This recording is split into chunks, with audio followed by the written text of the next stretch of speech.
Hi, എനിക്ക് വന്ന ഒരു കമന്റ് ആണ്.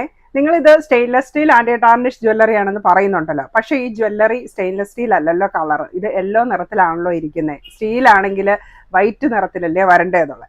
അപ്പോൾ നമ്മുടെ stainless steel anti tarnish jewellery എന്ന് പറയുന്നത് ഈ ജ്വല്ലറിയുടെ എല്ലാം ബേസ് മെറ്റീരിയൽ വരുന്നത് സ്റ്റെയിൻലെസ് സ്റ്റീലാണ്. അതായത് സ്റ്റെയിൻലെസ് സ്റ്റീലിൽ 304 ആൻഡ് 316 രണ്ട് ക്വാളിറ്റി ഉണ്ട്. സ്റ്റെയിൻലെസ് സ്റ്റീലിലാണ് ഈ ജ്വല്ലറി എല്ലാം മേക്ക് ചെയ്യുന്നത്.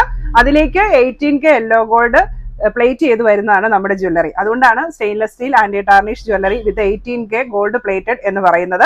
അപ്പോൾ ഈ ജ്വല്ലറി എല്ലാം ഡെയിലി യൂസബിൾ ആണ്. നമുക്ക് ഡെയിലി യൂസ് ചെയ്യാം. വാഷ് ചെയ്യുന്നതിന് കുഴപ്പമില്ല. വാട്ടർ റെസിസ്റ്റന്റ് ആണ്, സ്വെറ്റ് റെസിസ്റ്റന്റ് ആണ്, ഹൈപ്പോ അലർജനിക് ആണ്. ഒരുപാട് ഇങ്ങനെ റോൾഡ് ഗോൾഡ് ഒക്കെ ഉപയോഗിക്കുമ്പം അലർജി ഉണ്ടാകുന്നവർക്ക് പോലും ഈ ഒരു മെറ്റീരിയലിലുള്ള ജ്വല്ലറി യൂസ് ചെയ്ത് കഴിഞ്ഞിട്ടുണ്ടെങ്കിൽ താരതമ്യേന അലർജി കുറവായിരിക്കും. എന്ന് വെച്ചാൽ 100% അലർജി ഫ്രീ ആണെന്നല്ല പറയുന്നത്, ഹൈപ്പോ അലർജനിക് എന്നാണ് പറയുന്നത്. അതായത് അലർജിക് റിയാക്ഷൻസ് കുറവായിരിക്കും.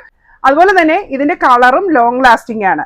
6 മാസം മുതൽ 1 വർഷം വരെ നമുക്ക് കളർ പോകാതെ യൂസ് ചെയ്യാൻ പറ്റും, ഡെയിലി യൂസ് ചെയ്യാൻ പറ്റും. 316 ക്വാളിറ്റിയിലുള്ളതാണെങ്കിൽ 1 വർഷത്തിന് മേലെ നമുക്ക് കളർ പോകാതെ തന്നെ യൂസ് ചെയ്യാൻ പറ്റും.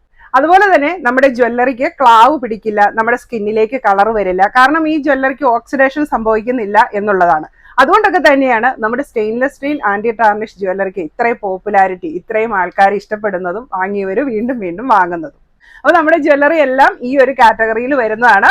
ജ്വല്ലറി എല്ലാം ഓൾ ഇന്ത്യ ഷിപ്പിംഗ് അവൈലബിൾ ആണ്. ഓൾ കേരള ഫ്രീ ഡെലിവറി ആയിരിക്കും. പ്രോഡക്റ്റ് പർച്ചേസ് ചെയ്യാനായിട്ട് നിങ്ങൾക്ക് ഇഷ്ടപ്പെട്ട പ്രോഡക്റ്റിന്റെ സ്ക്രീൻഷോട്ട് എടുത്ത് വീഡിയോയിൽ തന്നിരിക്കുന്ന വാട്സ്ആപ്പ് നമ്പറിലേക്ക് മെസ്സേജ് അയയ്ക്കുക.